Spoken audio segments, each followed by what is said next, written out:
We've had a few kind of what we call mass casualties where a school or a business will have carbon monoxide poisoning. The bigger challenge with carbon monoxide poisoning, so you're suffocating from the inside. The carbon Hmm. monoxide attaches to your red blood cells and you can't get oxygen on there. And then it's about a 6-hour half-life. So for 6 hours, you're trying to get half that dose gone. If we put you in the hyperbaric chamber, we drop that to 20 minutes. But more importantly, your brain, your heart, your organs are now getting oxygen while we're disassociating it. Because we don't actually need your red blood cells when you're in the chamber at a deep enough depth. Hi, and welcome to The Holistic Entrepreneur, where we explore innovative approaches to healthcare through conversations with pioneering practitioners. I'm your host, Zane Myers. Let's dive into today's episode. Hi, and welcome to another episode of The Holistic Entrepreneur. And we have on today Nicole Garrett, and she is the CEO of, is that your title, CEO, owner, operator, all Yeah. around chief cook and bottle washer of Under Pressure, which does a lot of unique things, particularly centered around hyperbaric treatment. But then you do some other things too, and we'll get into all of those hopefully. But I want to ask you first, maybe how did you end up where you are right now with with your business? It's not like well, most people don't say, "Oh, okay, I'm going to go out and start a hyperbaric chamber business." And so, how did you end up there?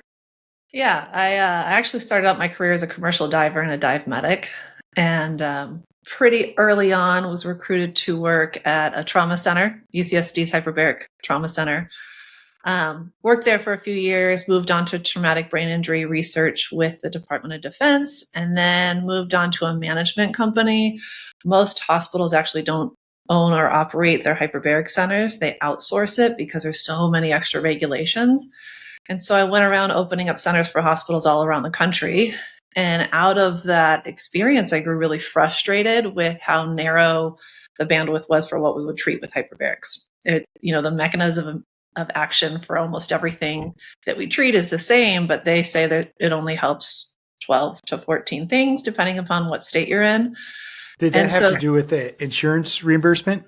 insurance, but also hospitals won't treat anything that's not in that narrow window. They stay kind of very rigid. So it wasn't even an option. Say you had a traumatic brain injury, which is one of the most heavily researched things out there, to go get that treatment at a hospital. So that's really what drove me to open my own center. We opened it Under Pressure. It's hospital grade center. We use hospital grade chambers. We take Medicare. We take insurance. We also have cash options to bring that high level service, but to people who may not otherwise qualify. So tell me about. So I'm going to go back because I want to find out about the. So you were a professional diver, and how did you get into that? I can see how the route went along, but I want to go through it just so I know Yeah. for my own Yeah. curiosity.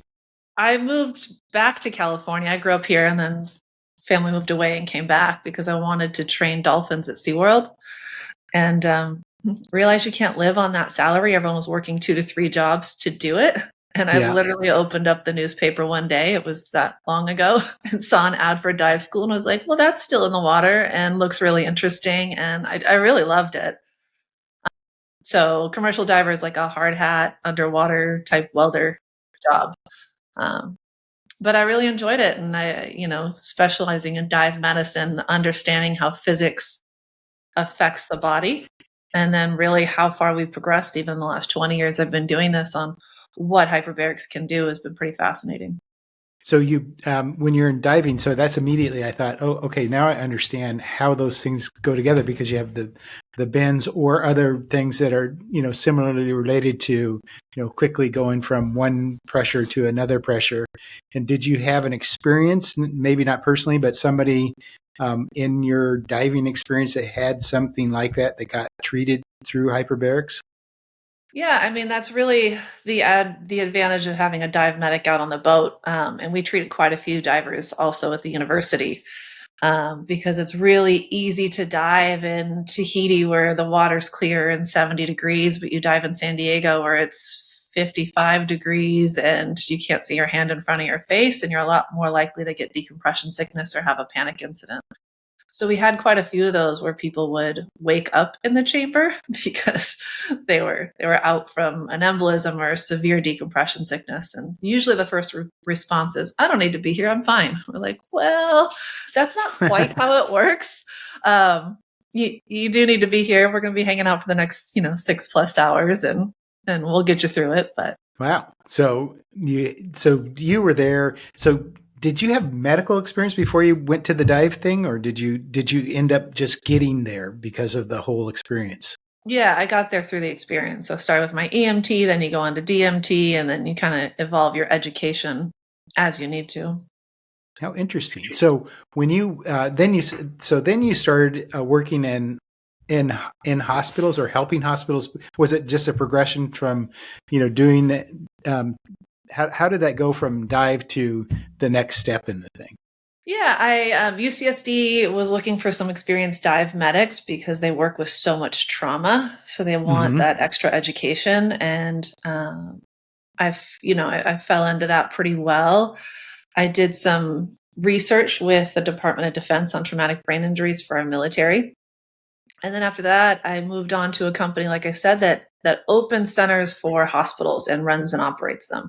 So we would come in and do everything from the site survey to see where we can put the chambers if it meets safety specs, make sure we retrofit the rooms if need be for the various compliance things, and then help them run and operate it. Like I said, most hospitals don't know how to manage that. There's so many extra regulations with Department of Transportation and ASME and PVHO that they're just like, we don't know how to deal with that. And we really don't know how to help identify patients to get them the service. So we would teach the physicians and the staff the approved hyperbaric course, so they're up to the right level of education, and then help them manage it. Hang on one second. I got to turn something off. I had a little heater there in my office. So I'm not so fortunate to live in Southern California, although I live in the Seattle area, and my office is in the lower part of my house. And right now it's still kind of cool. If I go and I look at my weather, so I don't know what it's like in where you are right now, but for us outside, springtime can be kind of sketchy. And so it's 57 degrees and cloudy. It's not 57 in here, but I don't like it. It's not warm enough, so I have this heater in here, and it makes too much noise. I don't know whether you wanted the whole thing. If you ask me what time it is, I probably will tell you how to build the watch. So you got into that, and then you went out on your own. You're doing the same thing, or you're working consulting for the government, or no? So around 2018, I just kind of, like I said, I reached peak frustration. I'd always wanted to open my own center, but I needed, I think, that push of like, why are we not offering this to people? Why are we not treating other modalities? Why is this so hard to obtain? And called up my now medical director and said, look, I want to do this. Will you be my medical director? And he said, perfect timing. We want to open a surgery center and don't know how to run this, but you've run centers for hospitals for the last 15 years. Let's partner. And so that's what we did. We opened in 2020, February 2020, really awesome time to open during COVID. Yeah.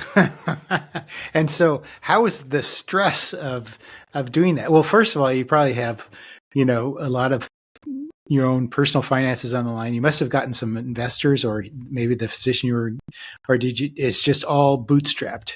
It was all bootstrapped.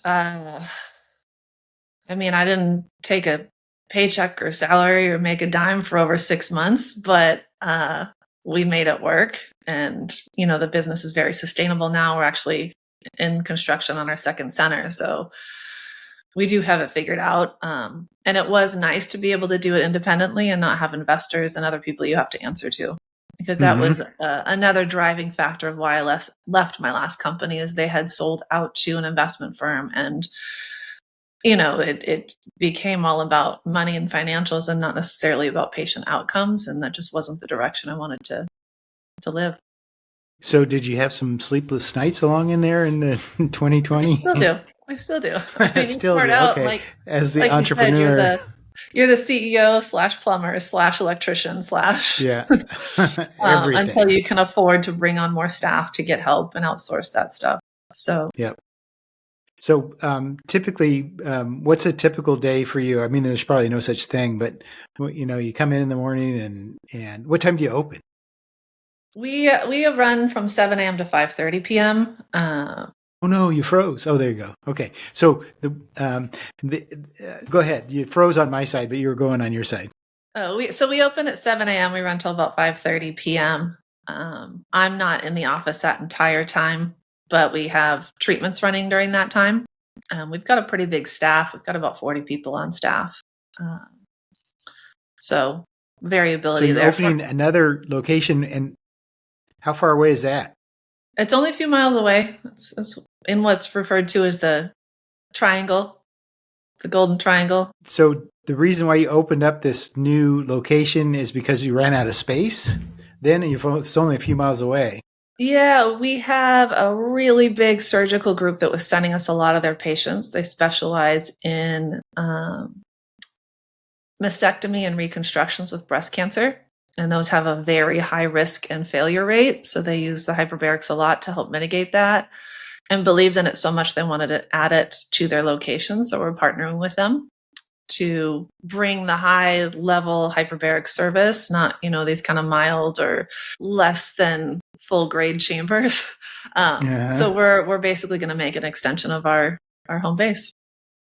Wow. So this group that does a lot of mastectomies, tell me about what's the difference between when you do a hyperbaric treatment after that kind of pretty dramatic surgery versus when you don't do. Well, Beverly Hills in particular kind of pioneered the nipple sparing mastectomies. So if the cancer is not in the duct, we can save that. But what they do is they basically lift the skin off all the tissue, take away everything underneath, which includes all of the blood supply, and then set that skin back down on an implant.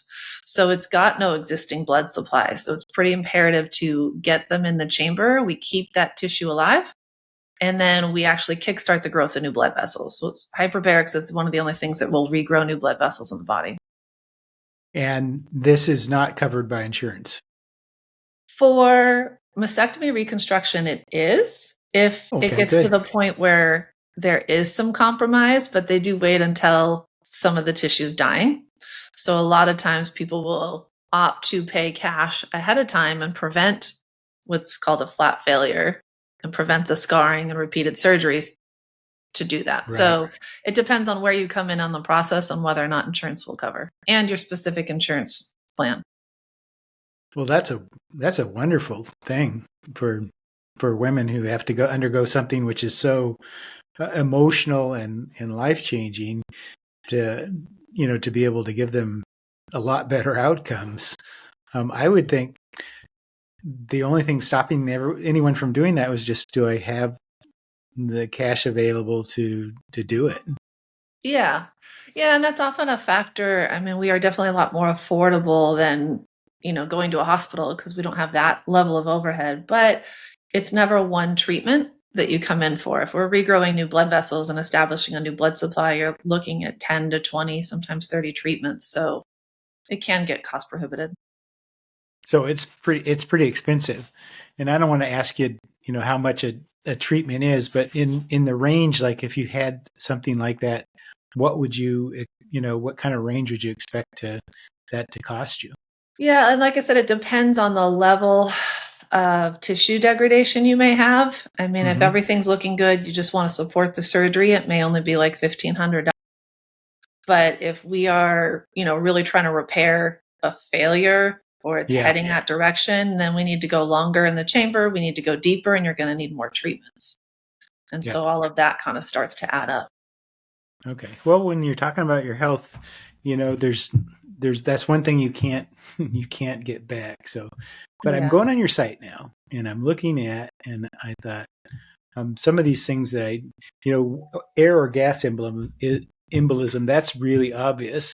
But the one thing I don't really think about is oncology and radiation therapy and recovering from those. Those are really pretty traumatic things to to go through. I mean, some of the therapies that you go through. So we have a family member right now who's going through some pretty dramatic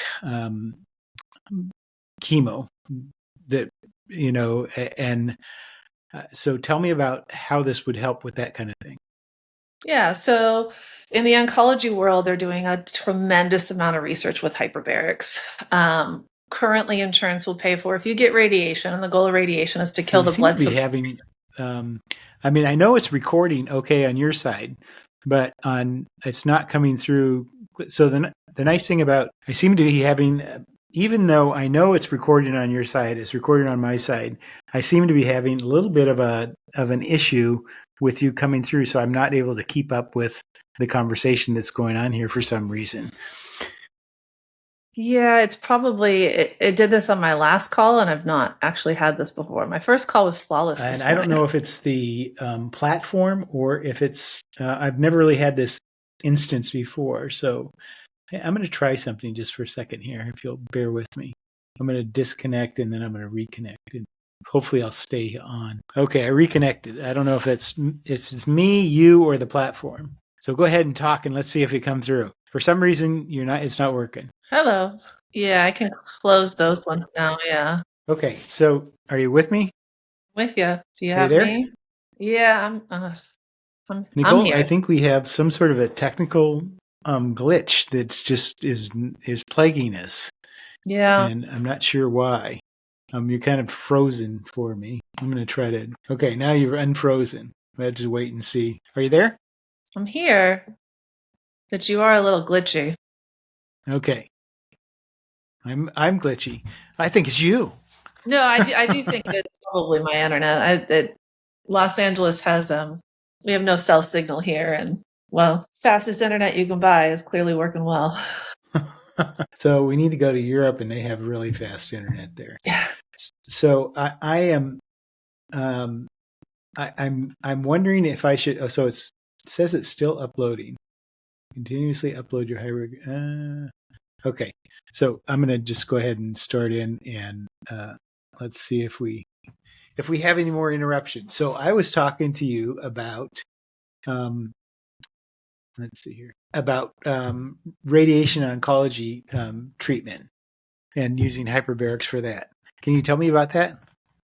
So radiation specifically, the goal of radiation is to kill the blood supply to the cancer in an effort to eradicate the cancer. And in doing so, oftentimes the surrounding tissue can have a lot of damage. So the hyperbaric oxygen therapy will actually reverse that damage. So after you have done your treatment course of radiation, and if you still wait about 6 months and you're having trouble healing in that site, or you're having still bleeding from, if it's proctitis or cystitis or something, you'll come do a treatment course with hyperbarics, usually 30 to 60 treatments. It is a pretty lengthy one.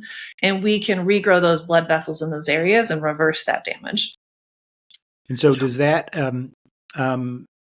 is that something that is covered by insurance? That is covered by insurance. Oh, that's good. And that's because, it's been documented and known that the radiation side effects can happen. And so we can reverse that. In the chemotherapy oncological world, not yet covered by insurance, but heavily researched. They're finding that if you do the hyperbarics concurrently with your chemotherapy, that you can use a lower dose of chemotherapy. It's more effective on the cancer cells, and you have less side effects because you're also using a lower dose, but it's kind of protective on your healthy cells. And so what's kind of happening is you're opening up the cancer with the oxygen, and then the chemo gets right in there. Mm-hmm. And because really cancer doesn't like oxygen. Usually it takes about a 35% deficit of oxygen to turn a cancer from a normal metabolic process to a cancerous process. So now it's using glucose or other means for energy. So you fill it full of oxygen and opens up trying to get rid of the extra oxygen because it doesn't know how to convert it, and that lets the chemo come in. So that's not yet approved, but there's a ton of research coming out on it. And some people will elect to do those concurrently. And we are seeing much better results for those that are. And we always work with the oncologist at that time. Because again, if we're using the hyperbarics and they need to lower the dose of chemo, we don't want to just surprise. So we Yeah. concurrently have conversations with the oncologist as treatment progresses. So have you considered, well, I don't know whether, are you happy with where you are right now, or have you considered opening up these centers around the country? Because it sounds like there's not a lot of this going on in that way. It's all hospital based. Yeah, so the goal is to open up across the country and really expand, and I probably will go the investment route for there just so we can get the growth. Mm-hmm. There are a lot of smaller hyperbaric centers opening up, but most of them don't have the high level chambers. They're mild Right. chambers. They're not going to give you the same results. And they don't have the physicians on staff to kind of help manage that. Because, like I said, most of the hyperbaric world, it's an adjunctive therapy for other things you're doing. So we want to coordinate care so you're maximizing your benefits. We don't want to just like throw you in and be like, well, you're done. Like that's not realistic. So how do you differentiate yourself? So like, if you went somewhere else, for instance, I see that the challenge, so you kind of grew organically over a period of time, and you had some physicians who knew you and knew what you did. So if you went somewhere else, do you think it will be a challenge to be able to demonstrate, hey, we're not like the other guys, these hyperbaric McDonald's, that have these hyperbaric machines. We have a clinical approach to this, not it's not us. We do suntans and hyperbaric chambers, which you kind of see out there. So how do you differentiate yourself in that way so that you're educating not just the consumer but also the physicians in the area? That's exactly what it is. It's a lot of education. The general pushback we get from the public is, oh, it's only $100 down the street. I'm like, well, you are getting what you're paying for. And even physicians, there's an educational component. I mean, one of the things I do is teach the 40-hour UHMS course that allows them to go on to get certified. But they get 1 hour of hyperbaric education in med school. And so unless they rotate through residency an area that has hyperbaric oxygen therapy, or they're a diver, that's really kind of in and out. And they're not going to understand, you dose with time and pressure, and there's a minimum amount of pressure that has been shown to be effective. So you can't just put someone in at like 1.3 atmospheres or like 7 to 10 PSI and expect to get results. Those results don't turn on until you're much deeper. Mm-hmm. So if you have, you said UHMS course or certification, what's that? Yeah, UHMS is the Undersea Hyperbaric Medical Society. They're a sub-society of ATMO, which is the Atmospheric Medical Society. So we're combined with basically a lot of the NASA studies, because the physics of decompressing is the same whether you're decompressing from diving to sea level or from sea level to the atmosphere. Yep. So we share a lot of the same science, and so there's an accreditation course that all of our technicians go through, nurses and physicians, so they understand what they're prescribing and how it's working. So if you were going to expand out, you'd probably pick a nearby market. Let's say, would you probably go to up the street to whatever, Santa Monica, or out to Riverside or something like that? You'd probably stay close so you could kind of expand out, or is this something you'd want to go up to Oakland or San Francisco? Probably not Oakland. And the Seattle. goal would be to expand, nationwide. I mean, I get calls all the time for consulting all over. It's a time and resources for me. So it better to kind of join in with the brand, make sure that they're following the set standards. So you are getting safe treatment, you're getting effective treatment, and we can co-market that way. Yeah, that sounds fantastic. So would you franchise that, or would you just maintain a partnership kind of thing? Or you don't really know at this point? We'd maintain a part ownership or partnership. I'm not looking to franchise. I think you run into risks of safety that way. And, yes.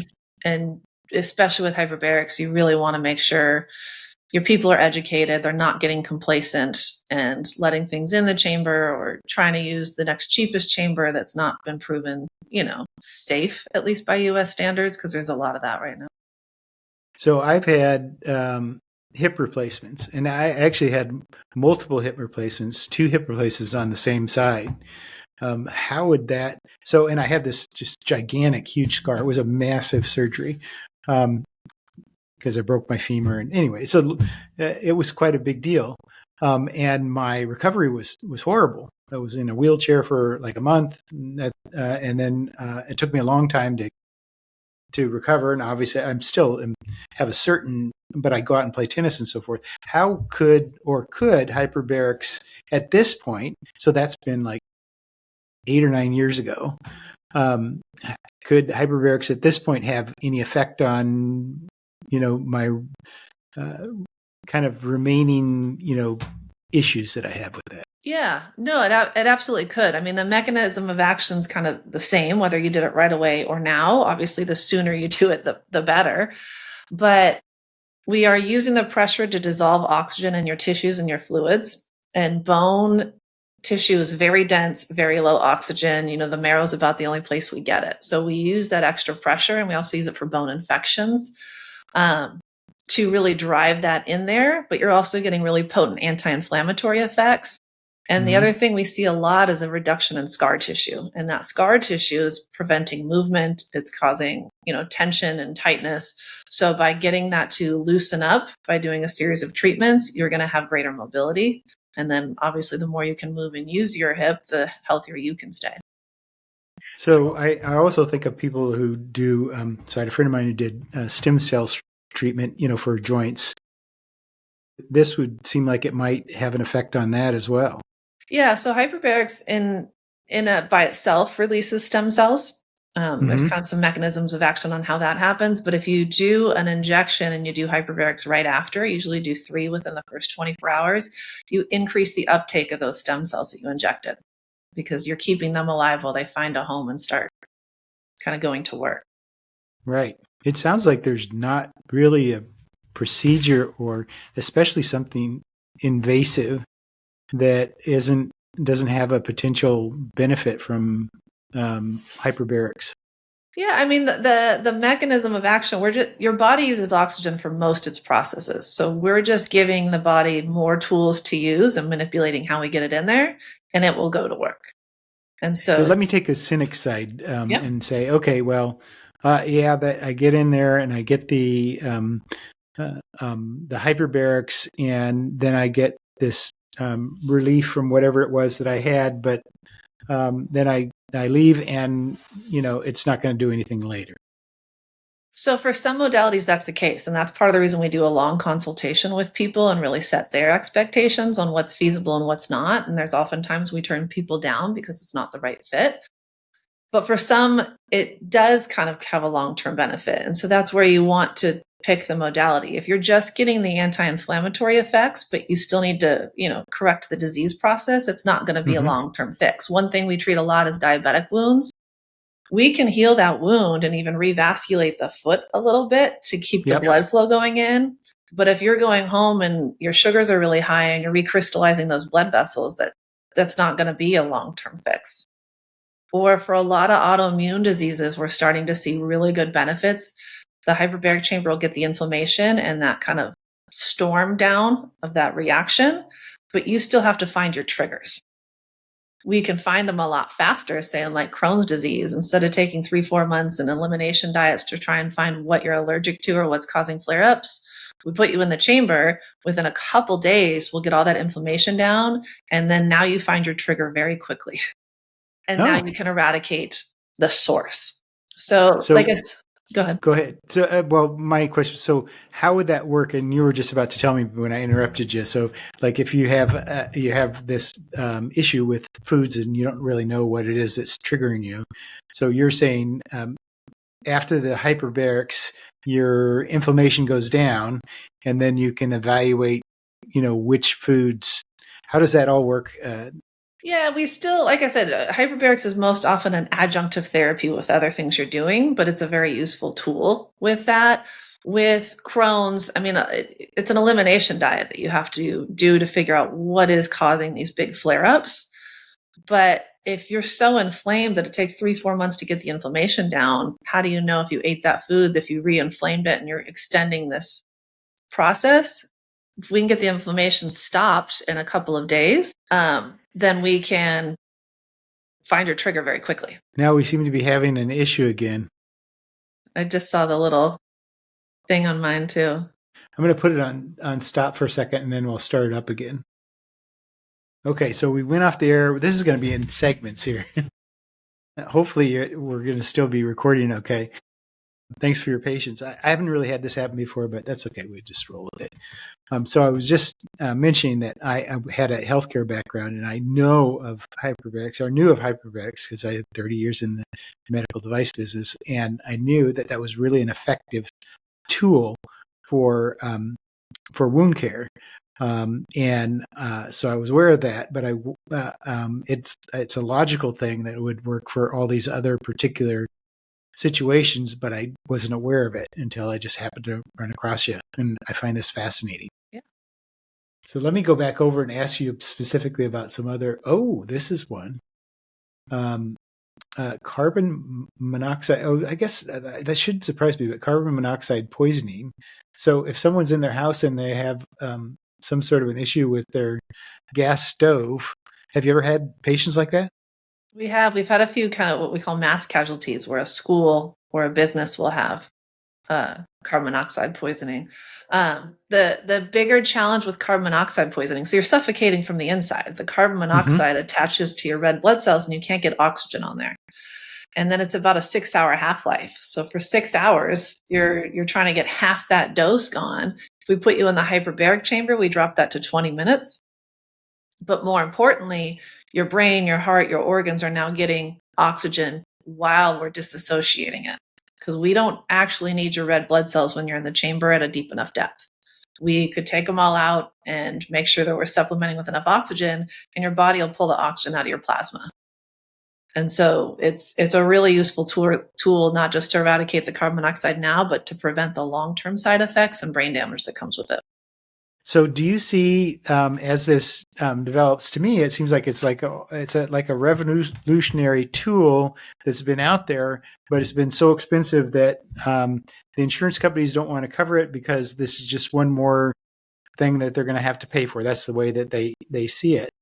Do you see that as this grows, and I think it would grow, I can't see why it wouldn't grow, that the cost of the equipment would go down because there's more manufacturing going on, or is it's just a costly thing? The opposite has happened. Oh. as more so there's a handful of devices made in the US that are fully PVHO ASME national board stamped. They will actually weld that stamp on your chamber knowing it's been inspected and met the standards. There's 18 different chambers being imported into the country right now. None of them meet those standards. Some have had some not so good outcomes because of that, because they're not using the right materials. But you would have thought that, yes, that would create some competition and price would go down. It's not. The consistent manufacturers in the US have raised their prices. The other chambers are raising theirs to kind of meet the market. So the devices are getting more expensive. But the other chambers, so it's really the US providers that are giving you the certified kinds of devices, and the other ones are catch as catch can, maybe it'll work, hopefully it'll work, and some are better than others, but you really don't have any assurances. Yeah, some of them are at least 510K certified, which means they've at least filled out the FDA paperwork and can do low pressure treatments, but low pressure treatments only treat altitude sickness. So if you're trying to treat, radiation injuries or regrow blood vessels or treat a bone, it's not enough pressure to do any of that. There's thousands and thousands of studies showing what depth you need to go to, and those devices aren't capable of that. Or they're capable, but they haven't shown that they're safe in doing so. Because if you think of, what was that thing called? The submersible that went down to the Titanic and imploded from the pressure. You're pressurizing and depressurizing this device constantly, all day, every day. So how is that material going to deal with repeated stress? Right. So you have so tell me, if I go climb inside of a pressure of one of your chambers, What's it like? So I see that they're, that you can see out through them. It's not like you're in there in a tomb. You can actually look out. So tell me, how do I feel when I'm inside there? It feels similar to flying in that you're going to feel the pressure changes on your ears. Mm-hmm. It's the reverse of flying because we're adding air. It's kind of like landing in the airplane. So you're going to have to add air to your middle ears. And we give everyone a little tutorial on how to do that if they aren't already familiar. And then after that, you just get to hang out and breathe. We have a TV on the outside. It's very comfortable. We can talk to you the whole time, see if you need anything. But your only job's to breathe, and the oxygen will do the work. And then when we come back to the surface, your ears will actually clear on their own. And you don't have to climb in and out of ours. Our bed's on little railings, so we just slide you in and out so you're nice and comfortable. So you do the ear popping when you're in there? Yep. Or the Valsalva is usually the most effective. Yeah. So yeah, I have a story about that, but I don't want to digress. So, so if I just sit in there for however long, depending on whatever it is that I'm trying to or what you're trying to treat, will determine how long I need to be in there and how many times. And I can sit there and watch the big screen TV, or can I bring a book in and read a book, or how does that? So in monoplace chambers, which we have, coding states you can't bring anything in, so no book, but the TV is on the outside. We have speakers on the inside. In multi-place chambers, if they have your exhaust going out, so it's not going into the ambient environment, you can usually bring a book. Okay. Yeah. So do you have both of those? We currently just have monoplace chambers. Most people like to go in by themselves. So multi-place, you're going in with a bunch of people. It's also like a flight. You all got to show up on time or we're leaving without you. Yeah. So can you change the channel? It's a silly question, but No, it's not a silly question because the remote is battery powered and batteries are highly hazardous under pressure in high oxygen environments. You just let us know. We'll change the channel for you. Oh. So you probably have like DVRs or things like that to watch different shows for a long period of time, or? Yeah, with internet TV now, you just buy all the apps. Oh, right. Yeah. So do a lot of people go to sleep? Hulu. Some people sleep. Some people like to meditate in there. A lot of people just pick a good show. It saves your spot, and you can pick it up tomorrow in the same spot. So tell me the most surprising patient story that you've had, or maybe one or two of them. Well, we had a great case yesterday, and I wish I would have taken the pre-picture, and I just didn't. But she came in, she had a mommy makeover, and her belly button was mostly black. Mm-hmm. And they said, you're probably going to lose it. Go try this hyperbaric thing. Unfortunately, her doctor said just one. And I was like, well, let's be realistic here. One treatment's not going to regrow the blood vessels. Like, you cut all the skin around it and reattached the belly button to some new skin. It's struggling. But I said, let's look at after treatment. And it came out and she was like, look, I'm so happy. It's all pink. It's all red. So that helps us know it's not dead yet. It was just severely suffering. We got the oxygen in there. We kickstarted that new growth, and then she's going to need to come back for a few days. The tissue will tell us when to stop, but it was cute to see how excited she was that she's like, it's not going to die. And then another case would be when I was working at UCSD, actually, we had a woman that was on a motorcycle and she kind of got the speed wobble. So she stood up the bike on a turn and hit the side railing and broke every bone on the right side of her body. Wow. And she had 2 young children. Her husband was in an active war zone, and they actually flew him home because they didn't know if she was going to make it. And she came in every day for months. And we were able to save her arm and her leg. And she came, I think she treated with us, started it twice a day because the tissue was so badly damaged. And a lot of times when the bones are crushed, you don't know if you're going to be able to save that. So for about 3 months, she came in, and then she disappeared for a little while. And then about 6 months later, she came walking in. So we were like, first of all, you're walking. So it was really rewarding. You know, not only did she survive, but her quality of life got to maintain because we were able to save those appendages that were so severely damaged in that accident. So it almost sounds like the hyperbarics are like the modern miracle. I mean, in many ways, they sound like a miracle treatment. Yeah, I mean, it can appear that way with what it does, but like I said, it's just oxygen. We're just manipulating how we get it in your body, and your body knows what to do with it. Right. So in some ways, it's a very benign treatment. Other than Mm-hmm. the pressure changes, we got to worry about lung issues. A handful of medications can be a little bit problematic. It's pretty safe. So tell me And about the medications that are problematic with that. yeah, so there are 4 chemotherapy agents that we need to calculate like half-life on, Mm-hmm. because they can cause either some cardiotoxicity or, some of them are there to destroy blood vessels. So we don't want to be growing them at the same time. So we would Right. pause therapy. And this is why I say we usually work with the oncologist to make sure we have the right plan. And then another one is a medication that's used to help curb drinking for alcoholics, and it can really lower your seizure threshold in the chamber. So how do you market your services now, or do you even need to? It's because you're there in Beverly Hills, and it seems like you're pretty well known in that community. Do you like you have more business than you can handle at this particular juncture? I'm putting words in your mouth, but that was more like a question. Is that the where you are right now? You really don't have to market. I mean, unless you're going to be growing outside of the area. No, we do some marketing. It's a lot of physician to physician marketing, Mm-hmm. educating local physicians on how it can help their patients. And, we do have some social media stuff. I don't know how effective that is or isn't. But, if people are seeking out these services, we do tend to rank highest on the scale, which is good. But that's also because we are the most reputable.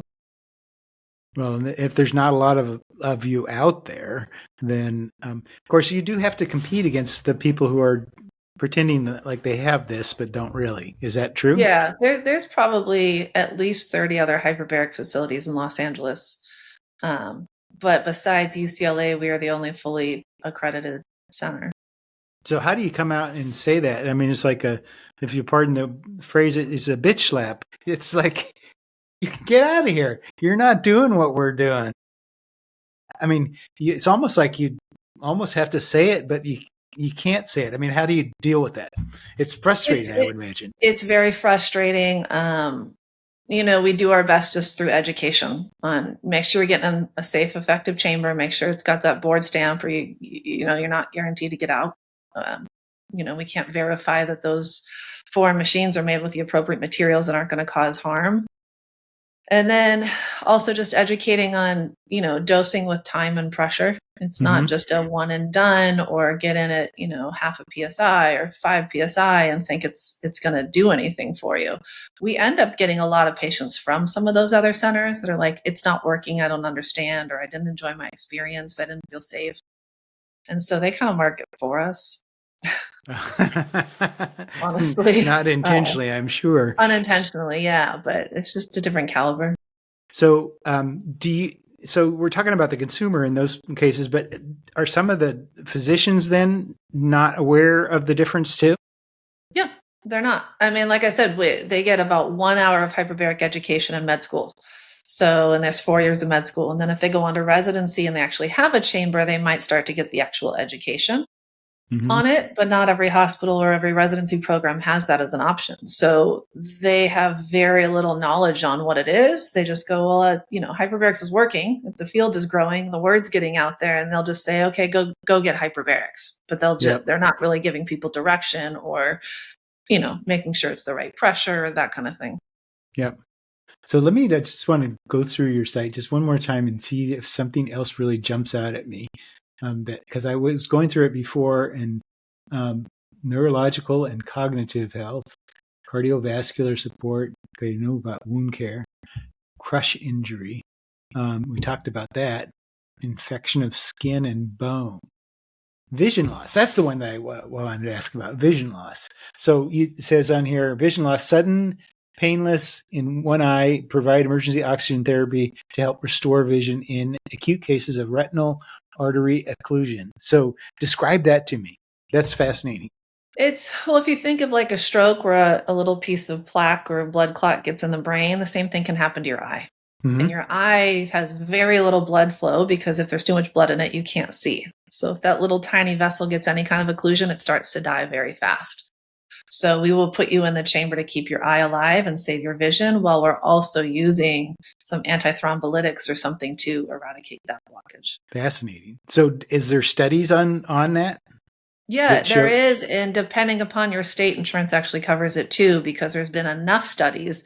It takes almost 10 years of research to get something approved as like a quality indication, sometimes more. Right. So if it got that far, there's an overwhelming amount of evidence for insurance to say, okay, fine, we'll pay for it. Yeah. Because they don't like to pay for Uncle things. already, I give. Yeah. We'll pay for it. Yeah.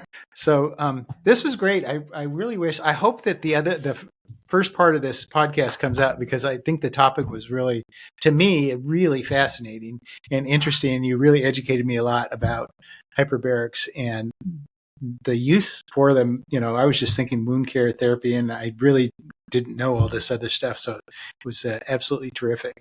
Thanks a lot. Well, that about winds it up for today. Thanks for tuning in to The Holistic Entrepreneur. I'm Zane Myers. If you enjoyed this episode, subscribe to our podcast or watch on YouTube. Join us next time as we continue to explore both the art of healing and the science of business in healthcare. We'll see you next time.